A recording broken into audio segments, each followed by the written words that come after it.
Ladies and gentlemen, fight fans all around the world, I'm what you need watching the stream. We're going to discuss three fights: Jessica McCaskill versus Cecilia Braekus. We're going to discuss Israil Madrimov versus Eric Walker. And we're also going to discuss Michael Conlan's performance. All you guys want to come and talk on this session, you can do so by clicking the link in the chat section. Do remember, you must control your microphones, as well as you must be respectful if you want to be a guest on this show. So let's get into it one time. And those of you want to leave your comments in the chat section, it's a live stream, so you can do that as well. So first of all, let's talk about Eric Walker versus Israil Madrimov. Now, I've heard about Israil Madrimov for a little while. It's from Uzbekistan, I believe it is. Good pedigree, Olympic pedigree, and he's a smasher. You know, he really got power in both hands. And this fight was supposed to be a test for him. You know, we had a lot of competitive fights over this weekend, and this was one of them. In the undercard of Jessica McCaskill, I think it was a co-main event with Jessica McCaskill versus Cecilia Braekus. And to be honest with you, man, Eric Walker fought the fight of his life. Now, in the, I believe it was the 8th round, Israil Madrimov, you know, the both guys were trading vicious body shots, and Eric Walker was controlling him a bit with his jab, and he was doing a good job of landing on Israil Madrimov. Israil Madrimov was also doing a good job of landing some body shots on Eric Walker. But Israil Madrimov was really getting tired, right? And in the 8th round, however, Israil Madrimov came in with a leaping left hook.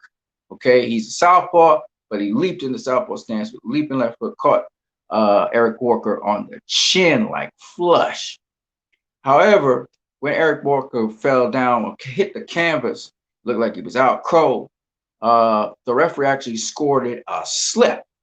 And a lot of people said this is just ridiculous. How could he score it a slip? Well, as the referee explained to the judges, he said as Israil Madrimov was lunging in and he threw the left hook, which clocked Eric Walker really well, he then tackled him by hitting him with the shoulder, his left shoulder, you know, while Eric Walker was rocking back.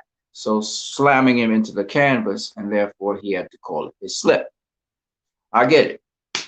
Makes sense to me. Would he have probably still dropped to the ground? Probably, but not in that emphatic fashion he did.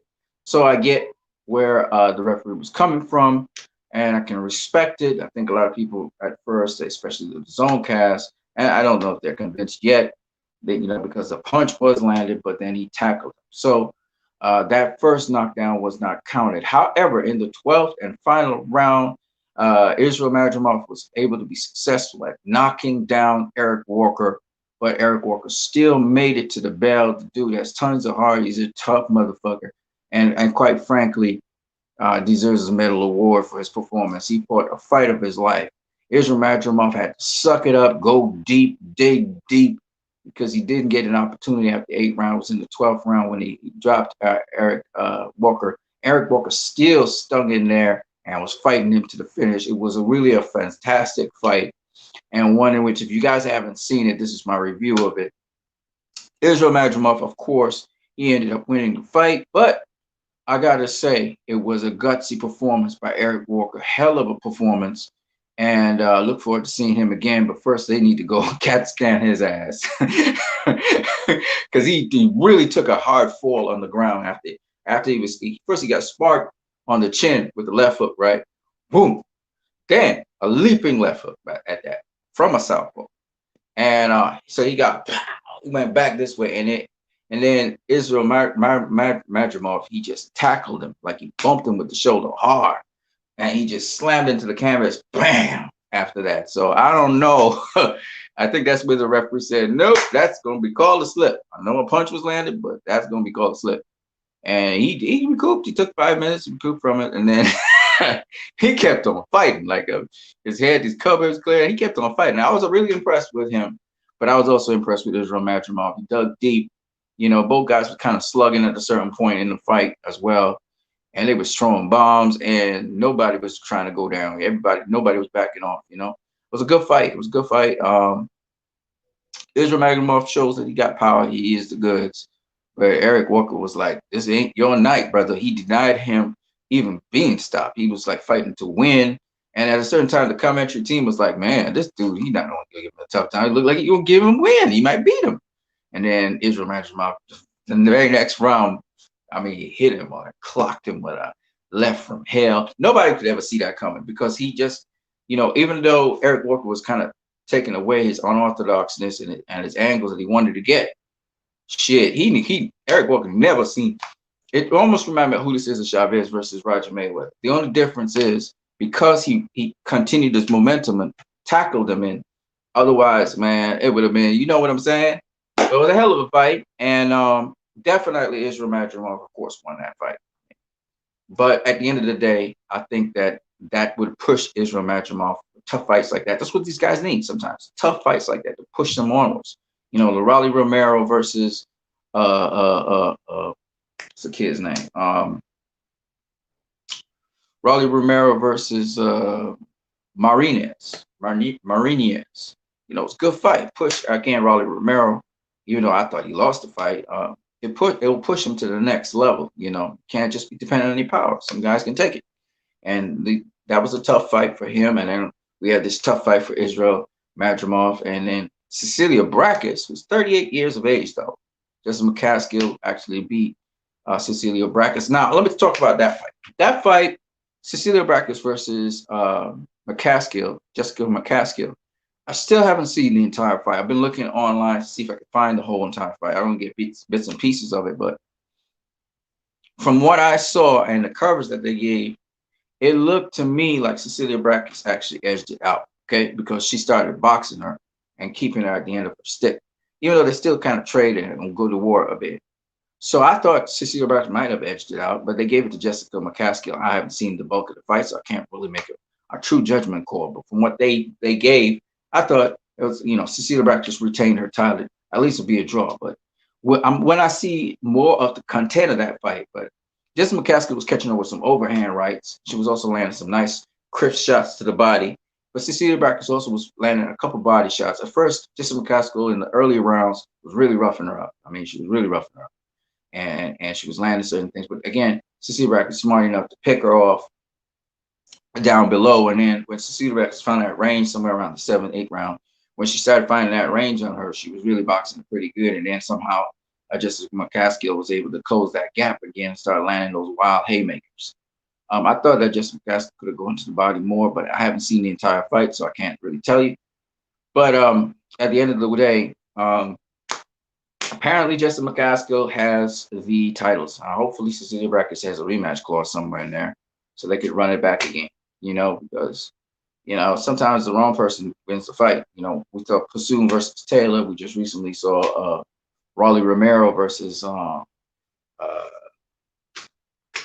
Martinez, Marinez, right? What was it, Jackson Marinez, right? These things happen, but still, at the same time, run it back again. Show us that at least show us that you could have done something.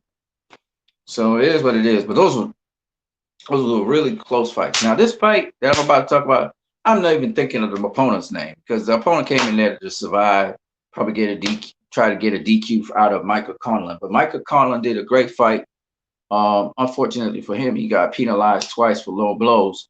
If he got penalized the third time, he was going to be DQ'd. So he had to stick to basically going at headshots. It looks like Michael Conlan is naturally a southpaw, but he can switch hit. And so he did a lot of good things. They're talking about how you can't get the knockouts. Well, you can't get knockouts just doing headshots. You got to break down the body, especially a guy who's a boxer like him. So I wasn't, the first time I see Michael Conlan, he's got some ability, got skills and stuff. I guess their game plan was to try and break this guy down and get him out of there. Didn't quite work in his favor, but I would say that he's a very good boxer, and I'm looking forward to seeing him again. Very sharp, very crisp with his punches, straight a little bit low with his shots, and that's why he was penalized. But I like him. He's sharp. He's good. We'll see what'll happen with him, right? The other person I should talk about, Carl Frampton. Didn't have that in my titles, but Carl Frampton also over the weekend had a really nice knockout body shot. See, that body. body shot. He hit the guy first time. Guy went down. And Carl Frampton, what round was it? Six or seven or eight rounds, somewhere in about. He landed a second body shot. He was looking for it. First, he hit him with a jab to the head. And then he went across his body. We call that special effects. He went across his body and hooked him with the left hook. And the guy was like, I ain't taking no more of this shit. And he just quit. All right. And the cool thing about that is Carl Frampton moved up. I believe he moved up from featherweight to super featherweight, or I think it's from featherweight to lightweight. I think he jumped up to lightweight for the lightweight.